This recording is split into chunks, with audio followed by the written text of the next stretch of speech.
Une question. Est-ce qu'un laïc peut chasser les démons? Tout à fait, vous avez absolument raison. Mais je dois vous dire que depuis 1985, il y a une hérésie qui a circulé chez les catholiques qui disait que seul le prêtre pouvait chasser les démons. Le texte ici vient détruire cette hérésie. Et c'est un texte approuvé par la congrégation de la doctrine de la foi. C'est l'interprétation d'un document que cette institution a écrit en 1985. Dans le cas de la délivrance, cela signifie que l'on invoque le nom de Jésus pour commander à l'esprit de cesser d'affliger la personne et de partir. Cela fait partie de la délivrance, car c'est la façon dont Jésus et ses disciples chassent les démons, et cela a été repris par l'Église. Saint Thomas d'Aquin dit ceci. Il est donc légitime d'adjurer les démons en tant qu'exercice de l'autorité que Dieu nous a confiée. L'adjuration est légitime et efficace. Commander à un esprit de partir devrait généralement se faire après que la personne affligée ait renoncé à ces choses qui donnent une porte d'accès à l'influence maligne. Les ordres directs aux démons ont une place importante dans la délivrance.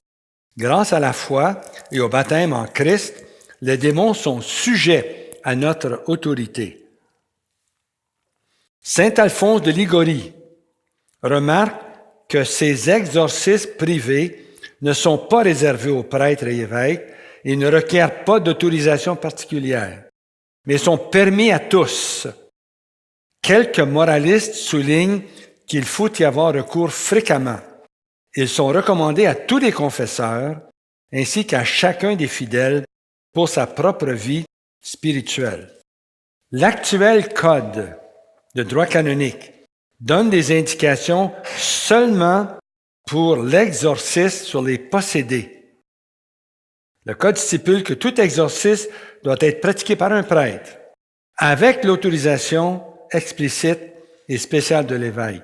Cet exorcisme est un sacramental. Des commentaires autorisés précisent que ces consignes ne concernent que les grands exorcismes ou exorcismes solennels. Le document Inde ab aliquot de 1985. Alors, c'est un document d'une page écrit en latin que le cardinal Ratzinger, alors préfet de la Congrégation pour la doctrine de la foi, a envoyé à tous les évêques du monde.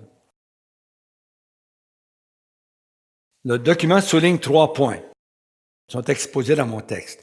Le 3e point, une interprétation du 3e point qui s'est largement répandue, soutient que le document interdit aux laïcs de donner des ordres directs aux démons. Nous ne croyons pas que ce soit une juste compréhension du texte.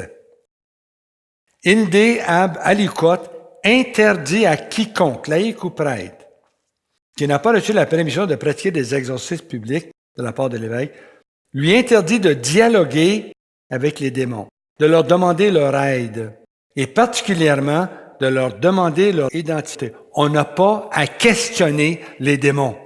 C'est ça que ça interdit. Pas de les chasser, de les questionner. Il n'interdit donc pas les adresses directes prononcées par des fidèles laïcs.